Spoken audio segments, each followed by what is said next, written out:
What's going on, everybody? This is MDENT313, and I'm back at y'all with another one. What I want to talk about today is the NFC East and how the division is going to shake out, who's the winners, who's going to be the loser, the divisional places. Man, listen, let me tell you something. This one was a hard division to pick, right? Because the NFL is, how can I put it, it's weird. In rare situations, you will have an NFL team that has the same exact roster, and they was phenomenal, that year, maybe 2 years prior, and then the third year they just drop off a cliff or they just won't be quite the same. And I got a feeling, I think out of all the divisions, this division is going to be the one that it happened to. This division, and I won't say like the NFC South, it can happen too, but none of those teams are like the clear de facto team. So I'm not surprised if, the first place in the NFC South end up being the last place or somewhere in the middle, or I'm talking about teams that has been the de facto top guys, right? In the NFC, right, it's primarily been between Dallas and Philadelphia, right?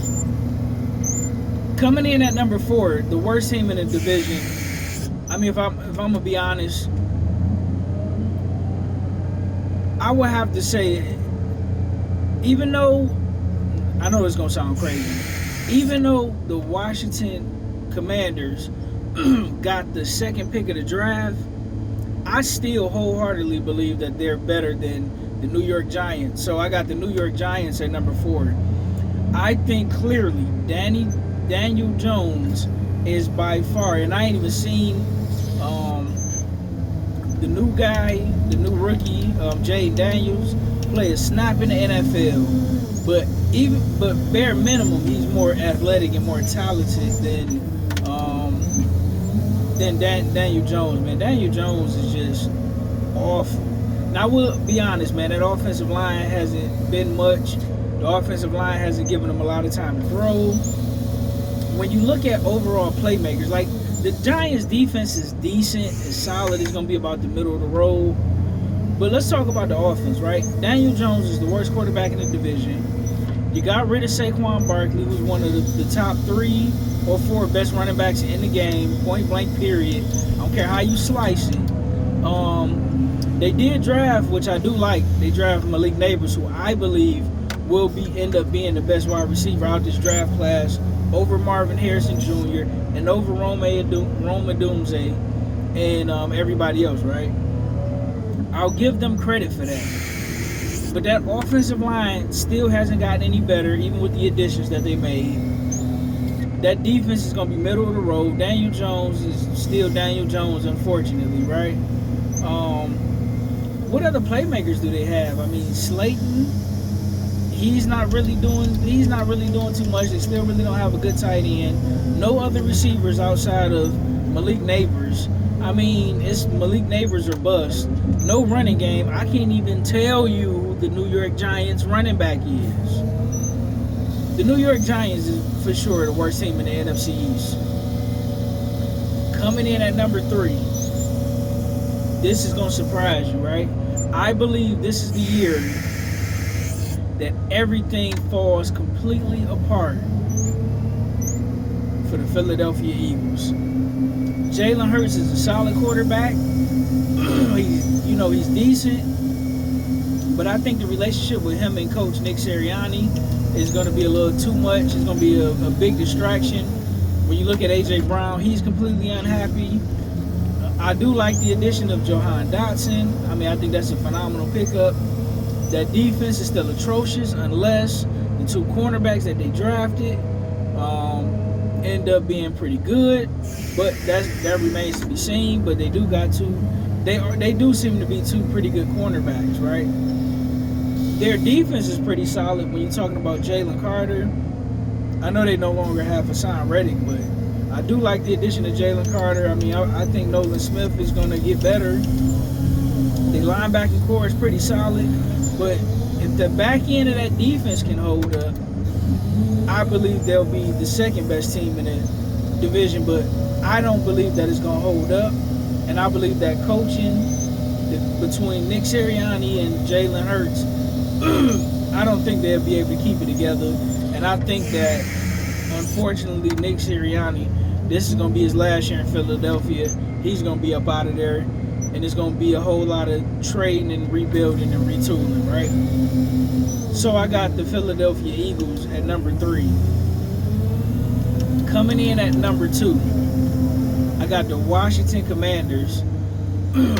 I think 3 of these teams is going to miss the playoffs. I think the Commanders is going to get about 9 wins.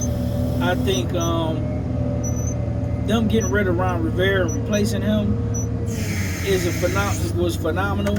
I think that he could possibly end up being the best quarterback. He might be a smidge or a tad bit better than Caleb Williams when you're talking about Jay Daniels. But that remains to be seen, because when he was at LSU, he was throwing to 2 phenomenal receivers. When you're talking about Malik Neighbors, when you're talking about Brian Thomas, a speed demon. I mean, he had weapons all around him. So the jury is still out on him. You know, the jury's out on him the same way it's out on Josh Allen. Since Josh Allen, you know, got Stephon Diggs, he's had a lot of talent.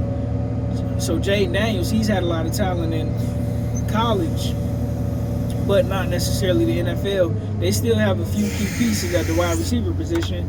I still don't understand why they got rid of Jahan Dotson. I believe they should have kept him. And for them not to only get rid of Jahan Dotson, but to send him over to a rival, you rarely ever see that in the NFL.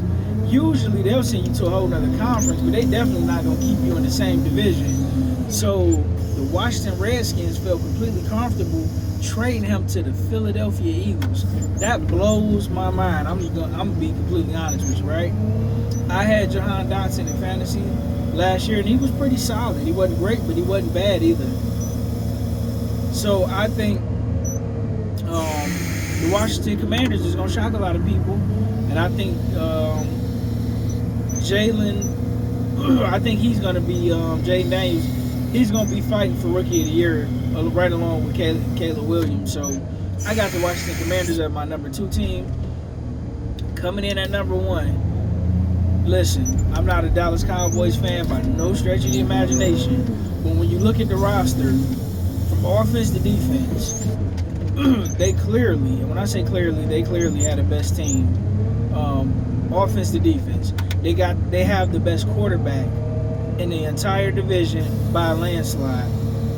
When it comes to skill position talent, they're decent at wide receiver. They do have CeeDee Lamb, who just signed a record extension, who's an absolute monster.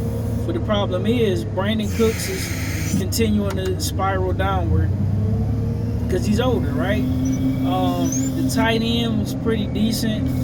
No other wide receivers, really. No running game. I mean, Ezekiel Elliott is way past his prime. I know he's going to be the guy that you try to give it to in third and 2, third and 3, and goal line situations. But I think losing Tony Pollard was absolutely huge. I don't remember them replacing that skill position in the draft. There was a lot of good running backs in the draft. I do like the addition of Tyler Guyton, an offensive lineman, to keep the depth at the offensive line position. I do think that was a phenomenal pickup.